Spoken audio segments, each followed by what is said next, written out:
current job role is freelance graphic designer for Coronation Street. Came across that role purely, it was kind of haphazard. I emailed a guy at a company called Design 108 and he hooked me up with a job at Coronation Street within a month or so. But I think it was that period at Design 108 that he kind of trained me up on what I needed to know, you know, how to tackle certain design jobs, how to like work, you know, large format printing, basically just preparing me for that job at ITV.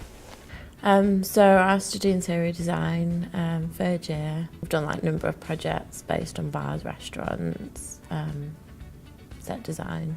When I started work at the BBC after college, the first job that I got was an art director. Art directors are sort of assistants. We used to do things, as art directors, we used to do things like models to explain the space of a set and the way the light would come in. Those models would be used for explaining how the set would fit into a studio, sometimes a restricted space, and sometimes they would serve as a visual clue to what the designer wanted. So art directors or assistants used to be the sort of people who did all the basic stuff on behalf of the designer. And so that's one of the major things that we used to do. Also stand by the camera and check for props and all sorts of things like that. I go to Salford University in my final year doing my graduate collection at the minute, which is one big stressful, surreal blur, but that is pretty much my life. With being in uni, it takes away everything. You can't, if you're really dedicated, you don't really have a social life out of it because the workload is absolutely loads. My background's in design futures. I also had an interest in making short films.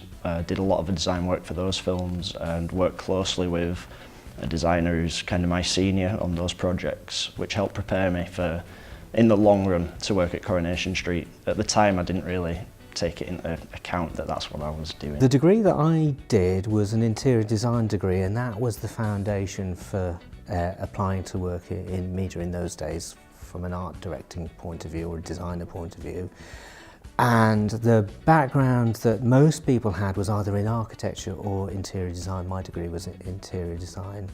And it was an awareness of space, an interest in things like sculpture, three-dimensional things. Like in terms of skills, I'd say obviously, you know, having a high creativity in like design-wise, that's helped a lot. But also like awareness is the main thing.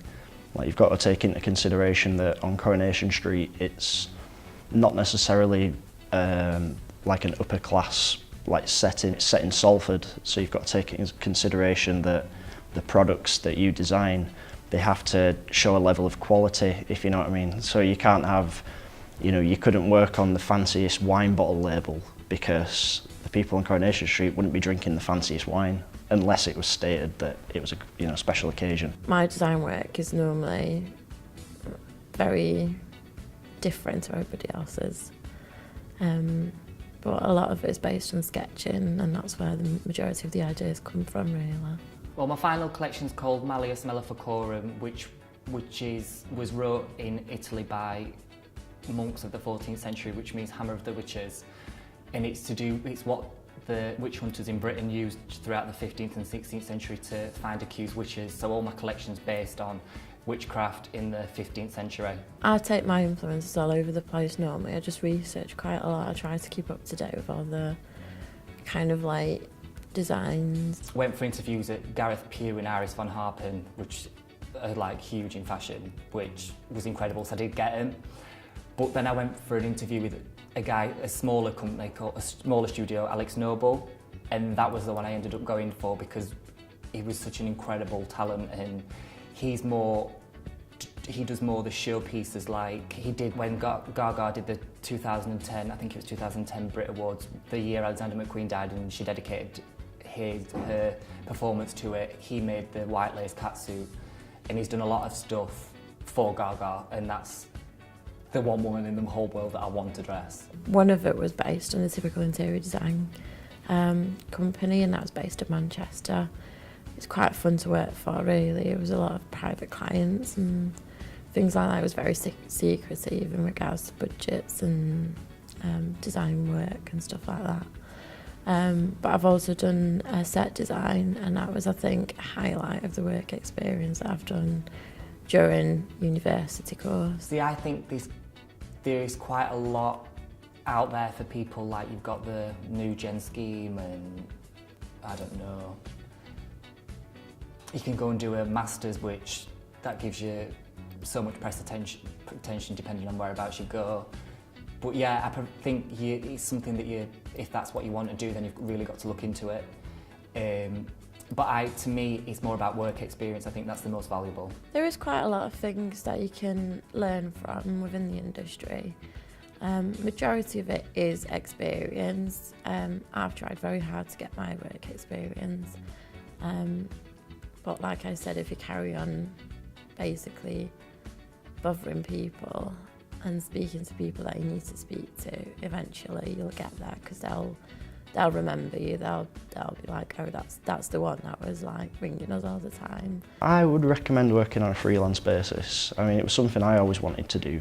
I mean, the pros are obviously you've got 100% creativity, you've got a lot of variation in what you do, and it's an individual process. Whereas if you work for a company, you could be a very small cog.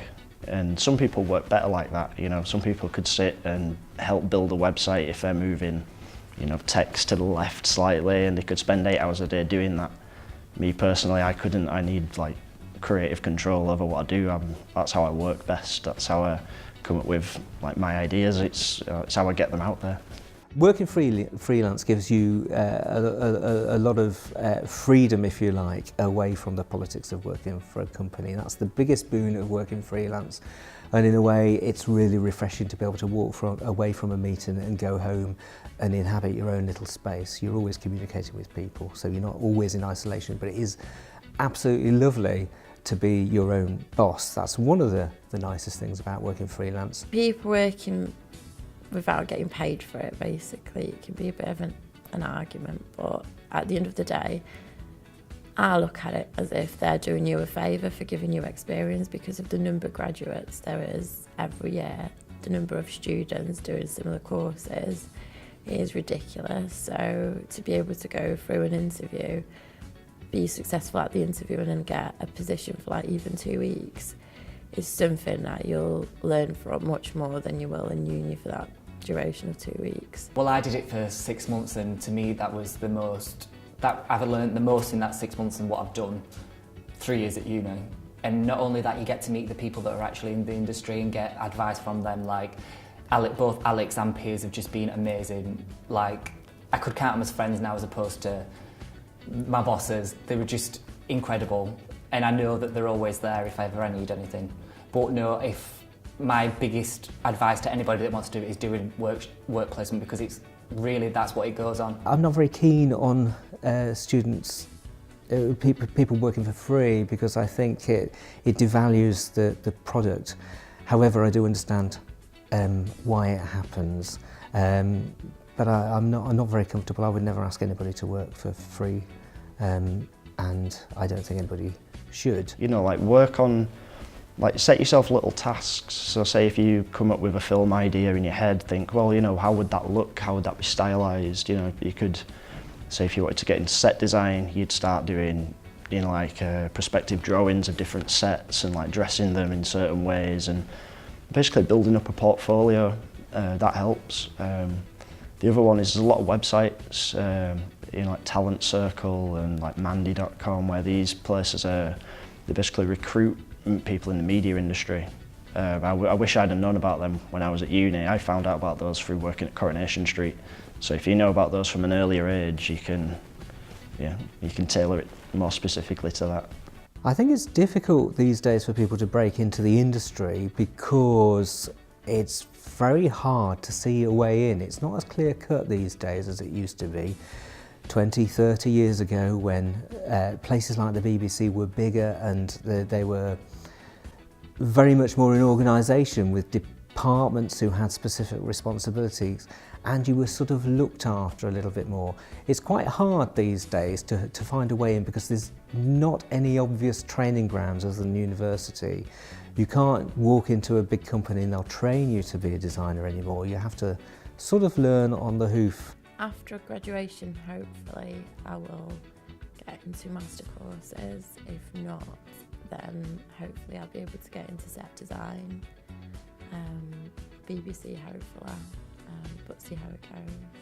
Well, there's a photographer that I'll be working with called Nick Pate that I'm doing quite a few outfits for some of his shoots, and I was approached by, I can't really pronounce the name, Badigra Nigra, this sex shop restaurant in Soho where I'm doing a full outfit that's going in there, out there restaurant if you want to call it, and I won sponsorship for part of my final collection, so with the chance to show some of it in their window, so I've got that to do, and all being well I'll be going to work for Piers Atkinson in his studio when I've graduated, which is just phenomenal, like a dream come true.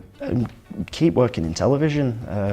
It's a lot of fun, and the jobs are always mixed up. I don't know, you don't necessarily have to spend a week doing one thing. It can, you could start off in the morning designing a 6-pack of beer, and then at the end of the day doing a CV for a cast member, so yeah, maybe stay in television. I think that's the aim. Possibly go to America.